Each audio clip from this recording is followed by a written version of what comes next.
पान बनारस वाला, खुल जाए बंद अकल का ताला। बनारसी पान के दीवाने देश विदेश में हैं।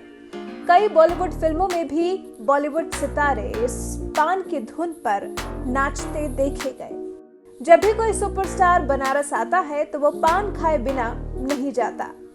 पूरी दुनिया में बनारसी पान फेमस है। ऐसा माना जाता है कि अगर कोई बनारस आए और बनारसी पान नहीं खाए तो यात्रा अधूरी सी रह जाती है। अब इस पान को और खास पहचान मिलने जा रही है। जल्द ही पान जीआई टैग से लेस हो जाएगा। इसके साथ ही बनारसी लंगड़ा आम को भी जीआई टैग की लिस्ट में शामिल करने के लिए भेजा गया है। केंद्रीय उपोष्ण बागवानी संस्थान CISH ने बनारसी लंगड़ा आम के लिए ज्योग्राफिकल इंडिकेशन जीआई टैग हासिल करने की प्रक्रिया शुरू कर दी है। जीआई टैग हासिल होने के बाद आम की इस वैरायटी के उत्पादकों को अपनी फसल के बेहतर रेट मिलने की संभावना बढ़ेगी और अन्य क्षेत्रों के आम उत्पादक उनके नाम का दुरुपयोग कर अपनी फसल बाजार में नहीं बेच सकेंगे। पान और लंगड़ा आम को जीआई टैग मिलने के बाद इनके लिए अच्छा बाजार तैयार करने में मदद मिलेगी। अभी जो बनारस के आम में सबसे पहचान रखता है लंगड़ा आम, उसके संरक्षण के लिए जीआई का प्रोसेस स्टार्ट हुआ है। उसमें नाबार्ड के माध्यम से जो जीआई रजिस्ट्रेशन के लिए हेल्प करने वाली संस्थाएं हैं, उनके माध्यम से हम लोग किसानों का जो FPO बना है उसमें हम लोग उनसे संपर्क करके रजिस्ट्रेशन की कार्रवाई के लिए प्रस्ताव तैयार करा रहे हैं।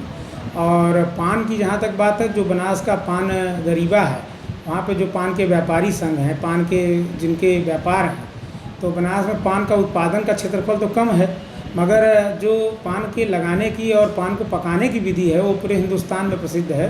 तो उसके लिए जो उनके उत्पादक समूह, विक्रेता समूह हैं, उनके माध्यम से हम लोग जीआई रजिस्ट्रेशन की दिशा में पंजीकरण के लिए प्रस्ताव तैयार करा रहे हैं और विश्वास है कि 15-20 दिनों में हम लोग उस प्रस्ताव को 1 हफ्ते 10 दिन में भेज देंगे। तो जीआई टैग के एक्सपर्ट पद्मश्री डॉक्टर रजनीकांत मिश्र ने बताया कि जीआई टैग मिलने से बनारसी पान और लंगड़ा आम उत्पादकों को फसल का बेहतर दाम मिल सकेगा।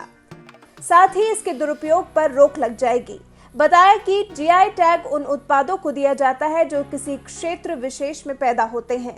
इन उत्पादों की खासियत और प्रतिष्ठा उस क्षेत्र विशेष में पैदा होने की वजह से स्थापित होती है। ये टैग मिलने के बाद संबंधित उत्पाद का नाम लेकर बाजार में किसी और चीज को बेचने पर पाबंदी लग जाती है। हालांकि बनारस में पान की पैदावार नाम मात्र की ही होती है और ज्यादातर पान आसपास के जौनपुर, प्रतापगढ़ और मिर्जापुर जैसे जिलों से आते हैं, लेकिन पान पकाने और बनाने की प्रक्रिया की वजह से ही इसको बनारसी पान के नाम से लोग जानते हैं। वाराणसी से शिवम गुप्ता की रिपोर्ट। देखिए, बनारस जो कि एक बड़ा भूभाग है इस पृथ्वी पे और जो अपनी हस्तकला के लिए, हस्तशिल्प के लिए जाना जाता है, लेकिन बनारस उतना ही यहाँ पे अपने कृषि उत्पाद के लिए भी जाना जाता है। वो चाहे बनारस का लंगड़ा आम हो, बनारस का पान है, यहाँ पे तैयार होने वाले रामनगर का बैगन है या आदमचीनी चावल है, जिसकी खुशबू आदमचीनी चावल अगर बनना शुरू हो गया तो कहा जाता है कि सब पूरे मोहल्ले में उसकी खुशबू फैल जाएगी और जितने पुराने लोग हैं सब उसकी ख्याति को जानते हैं। तो लंगड़ा आम को इसीलिए कहा गया बनारसी लंगड़ा। गंगा के किनारे का ये जो पूरा का पूरा इलाका है, यहाँ का वातावरण इस तरह का है, यहाँ की मिट्टी की क्वालिटी ऐसी है, यहाँ के जल की अपनी गुणवत्ता है। तो इस वातावरण में तैयार होने वाला जो लंगड़ा है, जिसका सैकड़ों साल का इतिहास है बनारस का, जैसे पान का इतिहास है बनारस का, उसी तरह से लंगड़ा आम का बनारस का इतिहास है, रामनगर बैगन का वही इतिहास है, आदमचीनी चावल का इतिहास है।